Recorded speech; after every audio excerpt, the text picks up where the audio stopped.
This is the Aston Martin DBS Superleggera. Superleggera in Italian is super light, but with a curb weight at stock of nearly 1700 kilograms in the real world, this Aston is a pretty heavy one. So what I've decided to do with this project is to add as many components that lighten the vehicle as possible. So as you can see on the screen now, the things that I use in order to lighten the vehicle and strip weight out wherever possible so it can truly live up to its namesake. The deficit in mass and the higher amount of horsepower means it will probably become less stable, so I've added a stickier tyre compound on, as well as thicker rubber front and rear, and increased the track slightly as well. And now we'll have a look at the tuning to see what respective things I've done in order to make this vehicle work. So now we have a vehicle that makes 744 horsepower and weighs 1,442 kilograms. We've lost 300 kilograms. This Aston's been on a major diet. So we can't ignore the driving dynamics of this. Now that it's lighter and has better tyres and also more power, means that it can just grip a hell of a lot more than it was able to. And it doesn't have much traction loss at all either. It grips through the corners relatively well. It's no longer floaty like it was due to the suspension changes, and the gearing is right where it needs to be. It's a little bit shorter than it was, so that will definitely mean something when we take it out on tests later. But yeah, it can lose traction a bit as well if you do really push it, but overall it's relatively good. Now time to see what its top speed is.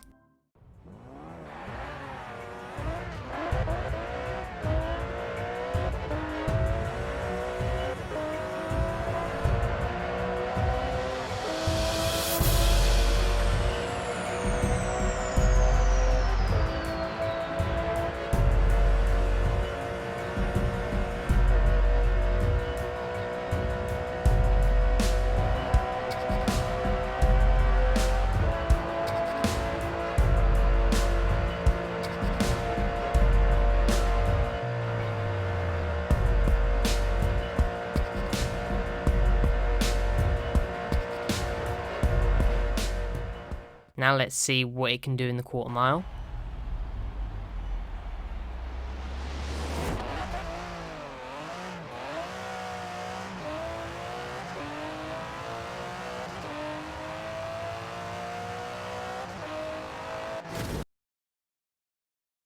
And finally, time for a track test.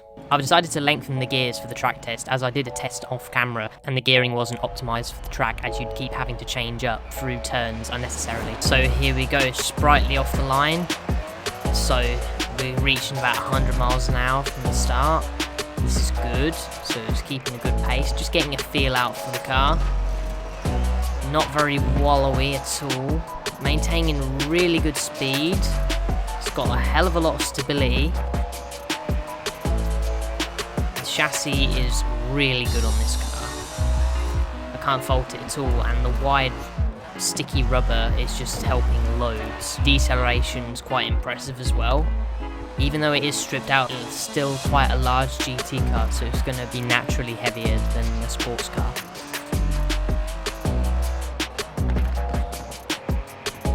So here we go. Nearly done the practice lap.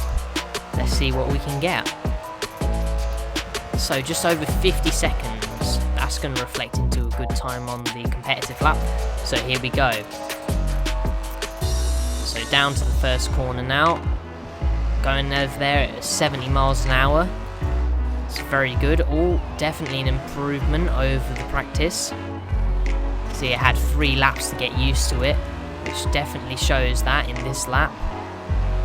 The rate of progression you can give with this is astounding.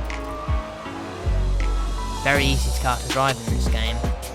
Maintaining a decent speed for that. Oh, lost a little bit of traction there. That's what happens when you go on the throttle too early. My mistake. Can't dwell on that now as we're about to push. Getting really hard on the power now. So over the line in 46.3 seconds. So that comes 4th on our leaderboard here, and a highlighting green. These are the top 10, so it's the 4th quickest. Now we'll see it compared to the others. So I've split them into the top 10 and the other extras there. But anyway, thank you very much for watching. If you like the content, please subscribe and hit the notification bell. Cheers.